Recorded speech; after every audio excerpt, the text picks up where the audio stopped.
E aí galera, tudo certo? Hoje nós vamos falar um pouquinho sobre dilatação térmica, tá? Vou começar falando sobre dilatação térmica dos sólidos, na sequência a gente fala sobre dilatação térmica de líquidos e também sobre dilatação anômala da substância água, beleza?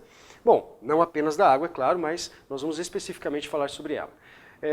Um dos pontos que eu acho que é mais importante para que você compreenda é a ideia de dilatação. Muitas vezes nós pensamos na dilatação como apenas representando uma expansão, um aumento nas dimensões do corpo. E não é bem assim. Tá? Não está errado pensar em dilatação como uma expansão, mas a dilatação também se refere a uma contração dos objetos, desde que o corpo, portanto, sofra uma variação nas suas dimensões. Acompanhe aqui, ó. Então, toda vez que você ouvir falar sobre dilatação térmica, nós vamos estar tratando de uma variação, tá? Não é apenas aumento, não é apenas redução, mas sim variação nas dimensões do corpo. Essa variação nas dimensões, ela vai estar acontecendo de duas formas. Uma delas, óbvio, vai ser esta expansão, que é o mais característico. Em geral, nós pensamos exclusivamente em dilatação envolvendo aumento, né? Mas também é válido como esta redução. Então, esta variação é válida nos dois casos. Para uma expansão, quando o corpo, portanto, aumenta o seu volume, ou uma contração, uma redução nas suas dimensões. Então, nos dois casos, nós verificamos uma dilatação, beleza? Bom, essa dilatação, graficamente, para a gente conseguir visualizar, entender um pouquinho melhor como é que ela funciona, eu vou fazer apenas um exemplo bastante simples. Notem o seguinte, imagina um corpo que apresente as seguintes dimensões. Um corpinho como esse, vamos pensar aqui num corpo bidimensional desta forma, como se fosse uma pequena placa, né? E as suas moléculas, claro, que apresentam aqui uma certa agitação natural, uma vibração que nós vamos aqui considerar como uma vibração natural. Então essas moléculas ocupam um lugar no espaço, né? Moléculas, átomos, enfim, dependendo do material que você estiver analisando. De qualquer forma, você pode observar duas situações. Uma delas, que normalmente ocorre quando você tem uma queda na temperatura do corpo. Se você tiver uma queda na temperatura, a variação de temperatura desse corpo diminui, necessariamente você pode observar para este corpo uma contração, uma redução nas suas dimensões. As suas moléculas, portanto, lembrando que devido à queda de temperatura nós temos um menor grau de agitação, nós temos uma redução, ó, nesta vibração. As moléculas, portanto, passam a ocupar um espaço cada vez menor. Quanto maior for essa queda de temperatura, menor o espaço ocupado por este corpo, ok? Então, olha, em geral, quando o corpo passa a sofrer uma queda de temperatura, nós poderíamos pensar, o corpo está perdendo calor? Em alguns casos, obviamente sim, né? E você verifica, portanto, uma redução. O volume deste corpo passa a diminuir. Você passa a ter uma variação de volume também menor do que zero, tá certo? Então, o corpo contrai? O corpo contrai. Mas eu também posso ter o caso oposto, onde nós verificamos para este corpo um aumento nas suas dimensões. Esse aumento nas suas dimensões é causado por uma variação de temperatura maior do que zero. Isto é, se o corpo expande, como nesta representação gráfica aqui colocada, ele passa a ter este aumento na sua vibração, as moléculas que compõem esse corpo passam necessariamente a vibrar mais, e vibrando mais, claro, elas precisam de mais espaço. Por isso o corpo passa a sofrer um aumento, uma elevação nas dimensões ocupadas pelo mesmo. Então é isso basicamente que nós vamos compreender como sendo uma dilatação térmica. Tá? Aumento ou redução, claro, de temperatura e, consequentemente, aumento ou redução no seu volume. Caso você tenha um aumento de volume, isso se dá devido ao aumento de temperatura. Redução de volume devido à redução, claro, de temperatura para este corpo. Mas isso é o que acontece em geral, não é uma regra, tá certo? Algumas substâncias classificadas como substâncias anômalas, elas sofrem uma variação um pouquinho irregular, de uma forma um pouco diferente do que nós vamos verificar a partir de agora. Tudo bem? Começando com a primeira forma de observarmos a dilatação, vou mostrar para vocês a dilatação linear. A primeira delas, portanto, a dilatação linear do corpo. Dilatação linear é caracterizado como uma dilatação em uma única dimensão. Se a dilatação para uma única dimensão, nós vamos observar apenas o comprimento deste corpo sofrendo variação. Então nós vamos estar falando especificamente da dilatação numa única dimensão, como se fosse apenas para o comprimento deste corpo. Dilatação essa observada onde? Nós podemos pensar, digamos, na rede elétrica. Né? A rede elétrica não é totalmente, os fios da rede elétrica não são totalmente tensionados, esticados, né, para evitar esse problema da dilatação. Por exemplo, caso você instale essa fiação elétrica num dia de verão, né, a sua temperatura é um pouquinho mais alta, quando vem o inverno a tendência é que ele sofra uma contração. Se estivesse totalmente esticado, a tendência é o rompimento desses fios da rede elétrica. Então, eles já são colocados de maneira abaulada para evitar esse problema da dilatação. Esse é um dos exemplos que nós temos para dilatação linear. Poderíamos pensar ainda nos trilhos da linha férrea, né? Os trilhos eles são espaçados exatamente para evitar esse problema da dilatação. E para determinar o quanto o corpo dilata ou não, algumas variáveis são importantes, como o seu comprimento inicial, né? Qual o comprimento no começo, no início dessa análise do objeto, qual é o material que compõe esse objeto e de quanto a sua temperatura, claro, é modificada. Então, para determinar essa variação na dimensão de um determinado corpo, essa dilatação que nós classificamos como linear, nós vamos usar a seguinte equação, olha. ΔL, representando para nós uma variação de comprimento. Nós não temos uma preocupação muito grande com a unidade de medida, especificamente porque nós vamos estar falando, olha, essa medida do corpo no começo pode ser dada em milímetro, em centímetro, metros, quilômetros, léguas, jardas, milhas, não importa, né? Mas nós temos uma unidade de medida inicial. A sua variação de comprimento também apresenta a mesma unidade de medida. Então este ΔL é representado como a variação de comprimento do corpo, né, o quanto ele expandiu ou contraiu. O L0 é o seu comprimento inicial, assim como vocês veem na cinemática, o S0 de posição inicial ou X0 de posição inicial, V0 de velocidade inicial. Então todos os termos que acompanham o termo zero, obviamente, representam o início de alguma coisa, aqui o comprimento inicial deste objeto. O alfa representa para nós o chamado coeficiente, eu já anoto para vocês, coeficiente de dilatação linear, mas eu queria que você também compreendesse que essa equação pode ser vista num segundo formato. Ela pode aparecer para nós assim, ó, L, que é igual a L0, que multiplica 1 mais alfa delta T. É a mesma equação, tá? Essas duas equações são absolutamente iguais. Qual é a grande diferença entre elas? Que na equação de cima, nós vamos estar observando a variação do comprimento do corpo, e nessa equação de baixo, nós já vamos determinar o comprimento final para esse determinado corpo. Este ΔL, só para a gente relembrar, ele sempre faz o papel de final menos inicial. Toda vez que aparece o termo delta, ele tem exatamente essa característica. O final menos o inicial. No caso, o comprimento final e comprimento inicial. Se por acaso esse comprimento estiver medido em centímetros, a sua variação de comprimento também deve ser medida determinada em centímetros. Comprimento inicial medido em metros, o comprimento final também medido em metros. Se aqui estiver medido em quilômetros, o ΔL aparece também em quilômetros. Essas seriam basicamente as unidades mais comuns de estarem aparecendo para vocês na resolução das questões. Tá? Bom, para a gente visualizar de uma maneira um pouquinho mais simples o que eu estou representando aqui para vocês, imagine uma haste metálica qualquer que apresente aqui um certo comprimento inicial. Este comprimento inicial é o que nós vamos considerar como L0. Esse é o comprimento inicial de uma haste. Se de alguma forma você aquecê-la ou resfriá-la, eu vou colocar um exemplo no qual nós temos uma elevação de temperatura, onde, portanto, devido a esse aumento de temperatura, nós temos uma tendência de aumento nas dimensões do corpo. Ok? Nós estamos falando ainda de uma maneira geral, sem se preocupar com as dilatações anômalas. Então, caso haja uma elevação na temperatura, vamos colocar aqui uma variação de temperatura positiva, nós observamos que, em geral, esse corpo passa a sofrer um aumento nas suas dimensões. Ele passa a ocupar, depois que sofreu essa variação de temperatura, um comprimento L, chamado de comprimento final.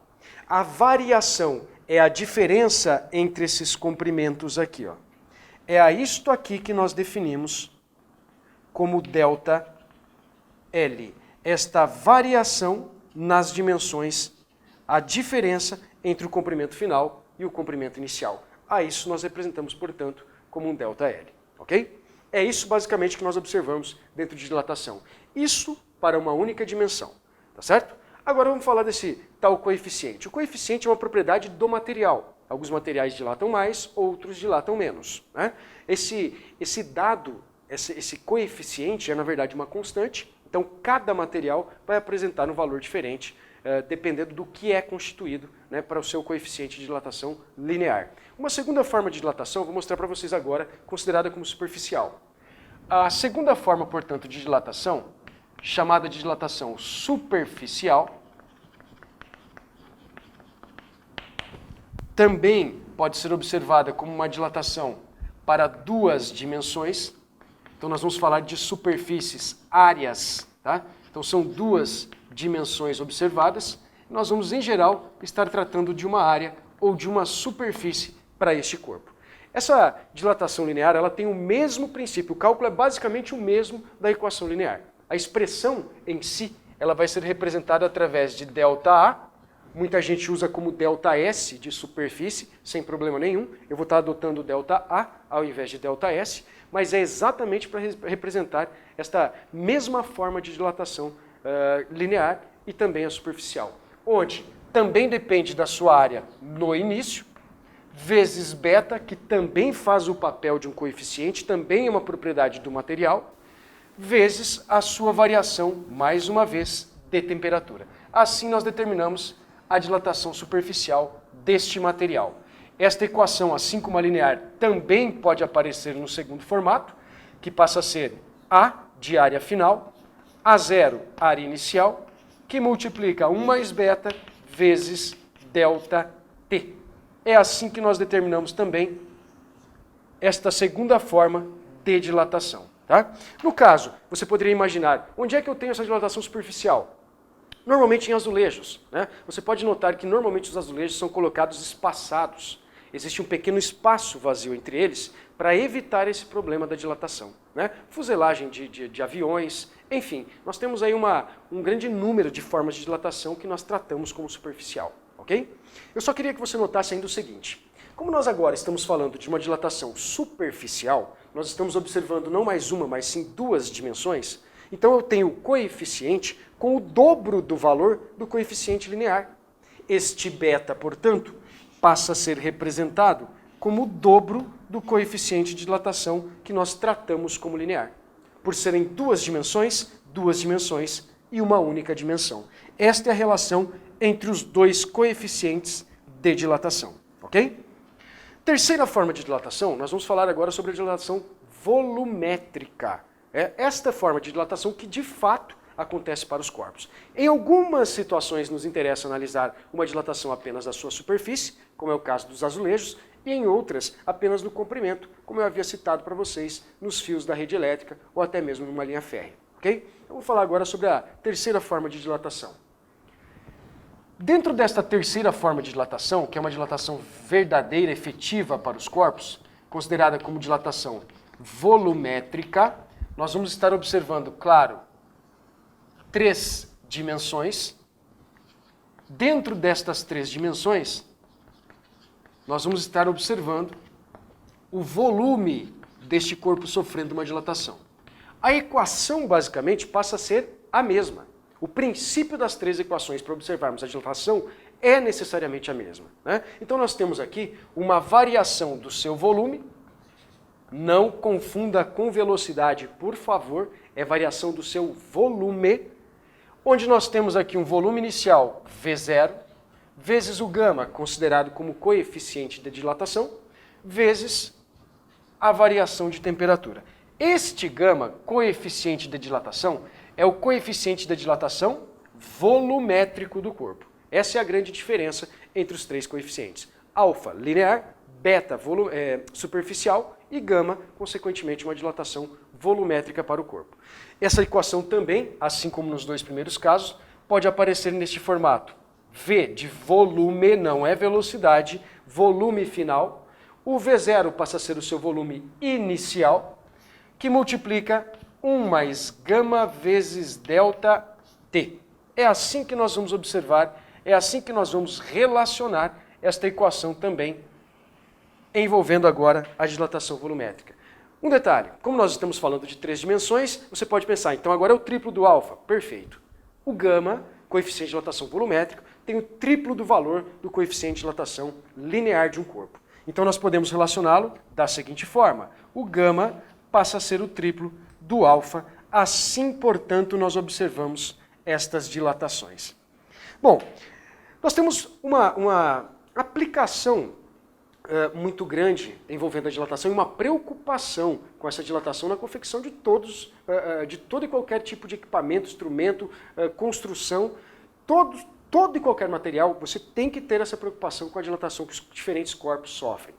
Um exemplo, na verdade, não da confecção, mas que nós podemos usar no nosso dia a dia, e eu já vi diversas questões tratando sobre o assunto, é quando você tenta, por exemplo, abrir um pote de azeitona, um pote de palmito, e está com dificuldade. Vamos supor que você não queira estragar a tampa e que não tenha aquele bendito lacrezinho ali que você tira o ar de dentro daquele recipiente. Como abrir uma tampa totalmente metálica num pote que está bastante vedado, né? Uma das aplicações da dilatação entra exatamente aí. Com uma porção de água aquecida, uma água que você coloque, aqueça por um determinado período, não precisa esperar, claro, que ela ferva. Quando você joga água quente em um pote de azeitona ou um pote de palmito, a tampa ela sofre uma dilatação assim como o vidro. Porém, a dilatação da tampa torna-se maior por ser, obviamente, constituída de um metal. E essa dilatação maior faz com que esse corpo sofra uma expansão maior do que a expansão que o vidro acaba sofrendo. Bom, continuando então, pessoal, nós temos a seguinte relação. Os 3 coeficientes, que fique bastante claro a relação dos 3. Quando a gente fala dos coeficientes, notem o seguinte. Esse coeficiente de dilatação dos corpos.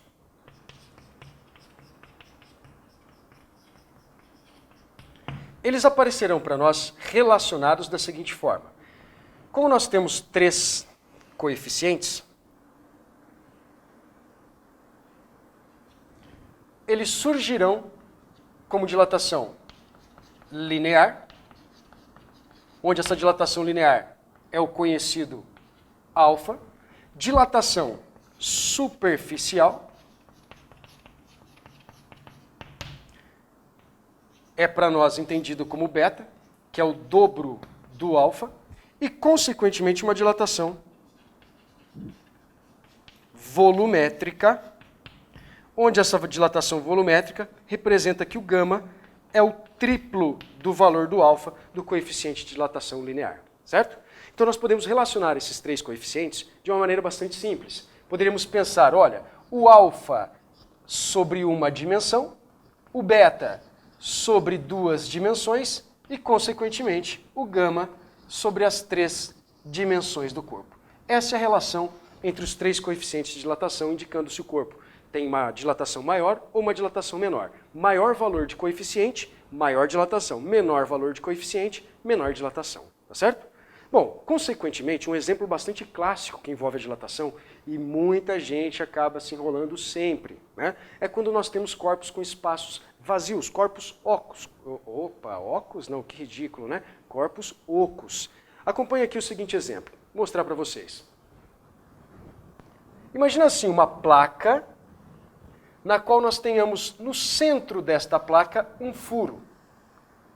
Se você tiver uma placa como esta, que apresente um furo exatamente no centro, se você elevar a temperatura desse objeto, quando nós elevamos a temperatura de um corpo como este, ele necessariamente passa a sofrer uma expansão. Digamos que esta expansão se dê desta forma aqui, ó. Esta é a expansão sofrida por este corpo. Se um corpo como este sofre uma expansão nas suas dimensões, como representado aqui, a placa aumentou, portanto, as suas dimensões, especificamente o que ocorre com este furo, considerando que isso aqui seja uma placa e que é feito no seu interior, ou no seu centro aqui, ó, apenas um furinho como este.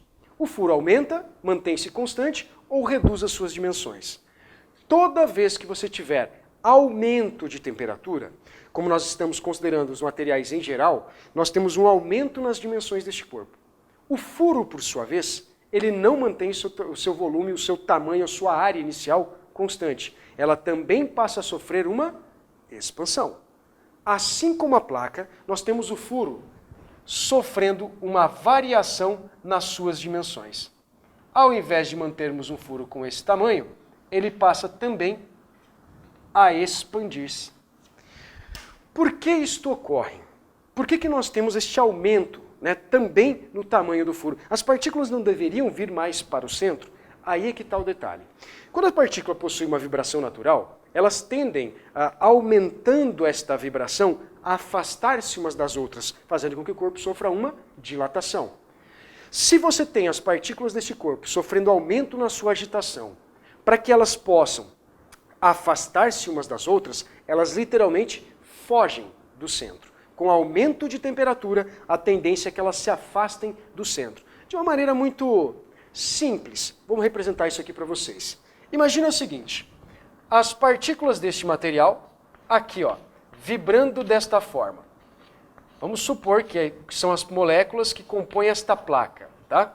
Se essas são as partículas que compõem esta placa, de uma maneira muito simplesinha, nós representamos essas partículas desta forma. Com o aumento de temperatura, a tendência natural é que essas partículas fujam do centro, para que elas afastem-se umas das outras. Caso elas fossem para o centro, elas ficariam mais próximas umas das outras. Então nós temos uma tendência natural de afastamento e não de aproximação entre essas partículas, quando, ainda colocando os materiais em geral, nós temos esta elevação na temperatura deste corpo. Então, se há este aumento de temperatura, especificamente essas moléculas, fugindo do centro, afastam-se especificamente umas das outras e assim elas passam a vibrar especificamente mais. Então, lembrando, se há aumento de temperatura, tanto a placa quanto o furo, ambos aumentam. Se houver a redução de temperatura, nós temos o processo oposto. Quando você tem uma placa como um furo como esse, se for resfriada, ela tende a diminuir as suas dimensões, ok? Então, pessoal, basicamente o que eu tinha para falar para vocês sobre dilatação de sólidos é isto, ok? Valeu!